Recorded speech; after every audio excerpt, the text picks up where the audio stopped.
So mga tol, kakatapos lang po ng laban sa T-Mobile Arena Las Vegas sa pagitan ni social media star Ryan Garcia versus WBC Welterweight World Champion Mario Barrios. Ang inaasahan nga po ng karamihan na tatalunin lang ni Ryan Garcia itong si Mario Barrios. Ganyan po ang nangyari. Tinalo po ni Ryan Garcia si Mario Barrios via unanimous decision. Dominante nga po ang ginawa ni Ryan Garcia dito kay Mario Barrios. Sa first round pa lang, pinabagsak na agad ni Ryan Garcia itong si Mario Barrios at kuwang-kuwa ni Ryan Garcia ang momentum. Hindi umubra itong si Mario Barrios sa distansya. Bugbog sarado ang inabot niya kay Garcia. Dahil po sa panalo ni Garcia, isa na po siyang ganap na world champion. Siya na po ngayon ang bagong WBC Welterweight World Champion. Naagaw po niya ang titulo na yan kay Mario Barrios. Umabante na po ang record ni Ryan Garcia sa 25 wins and 2 losses. Habang yan na po ang pangatlong talo ni Mario Barrios sa professional boxing career niya.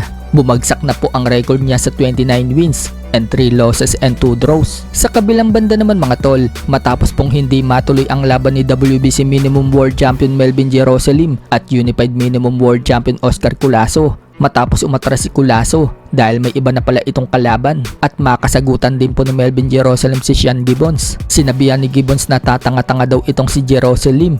Sinabi na hindi daw matutuloy yung laban nila ni Culaso, pero hindi daw nakinig itong si Jerusalem sa kanya. Dahil sa sinabi ni Gibbons, sinagot naman po ni Jerusalem itong si Sean Gibbons. Wika ni Jerusalem kay Gibbons, bakit daw siya umiiyak? So dahil sa hindi pagkakaunawaan ni Sean Gibbons at Melvin Jerusalem, mukhang tuluyan na mawawala ang potensyal na laban ni Melvin Jerusalem dito kay Oscar Culaso. Kahapon lang po kasi mga tol, nagpost po ang Viva Promotion at sinabi dyan na tinatrabaho na daw ni Sean Gibbons sa potensyal na laban na Pedro Taduran versus Oscar Culaso. Nakamit nga po ni Gibbons ang handler ni Culaso para i-discuss daw ang potensyal na labanan na yan kapag naipanalo daw ni Culaso at Taduran ang kanilang mga paparating na laban. Si Culaso kasi mga tol, lalaban ngayong March 14, habang si Taduran lalaban naman po sa April 3. So parang ang nawalan ngayon mga tol, si Melvin Jerusalem, at mukhang lumabo po na makalaban ni Jerusalem si Culaso. Samantala, inasar-asar po ni Melvin Jerusalem itong si Oscar Culaso. Sa post po kasi ni Culaso mga tol,